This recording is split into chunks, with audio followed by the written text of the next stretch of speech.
Hammaga salom do'stlar, sizlar bilan birgalikda men Forest. Bugungi videomizda biz yangi обновлениyalar, yangilanishlar ko'rib chiqamiz va nimalar qo'shilganini, nimalar keladi, yangi evolutsiya keldimi, hamma savollarga bu videoda javob topamiz. Qani bo'lmasa boshladik. To'xtaylik. Bolalar eng arzon servis va shunga qo'shib eng ishonchli, eng tezkor Alma servis qidirasizlarmi? Masli o'zim Alma servisini reklama qilib qoldiraman. Silka mana shu videoning tagida. Birinchi yangilanishga men qiziqqanim magazin yangilanibdi. Chunki tepadagi narsalar, hamma narsa boshqacha. Hozir biz bu haqida gaplashyapmiz va yangi drop, bu drop boshqacharoq. Prosta rangi almashgan bo'ldi. Keyin bu обновление yangi personaj qo'shildi. Har обновление kelgan o'z personajlardan boshqacha bu. Bu personaj nomi Ray deb nomlanar ekan. Bu personaj navikiga uncha tushunmadim.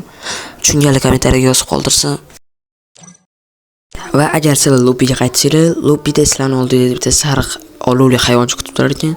U hayvonchaning 3 xil turi bor ekan. Birinchi turi, ikkinchi turi va uchinchi turi. Lekin menimcha u ikkita turi hali bizda ochilmagan. Shuning uchun ularni ko'rsatmaydi.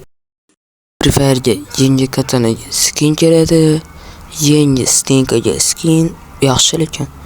Yangi skavorotkaga skin va hamma kutgan yangi evolutsiya. Bu yangilanish nomi menimcha Aqua Suli yangilanish bo'lsa kerak. Chunki yangi evolutsiyani juda ham zo'r va qanaqadir akalli qo'shilar ekan. Xullas, yangilanish hali ham davom ettiramiz, hali video to'xtagani yo'q. Va 18 ta har xil animatsiya yoki gadjetlar sahnalar keladi va har xil ramkaga skilllar 20 ta har xil setlar kelar ekan. Bu set menga yoqdi. O'rtadagi ko'k set bilan keyin bosh kiyim menga juda ham yoqdi.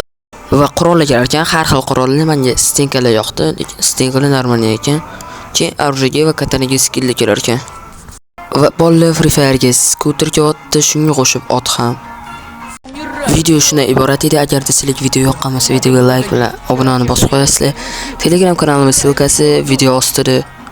Telegram kanalimga ham o'tib obuna bo'lib qo'yinglar. U yerda har xil turnirlar, almazlar, shunga o'xshagan narsalar bo'lib turadi.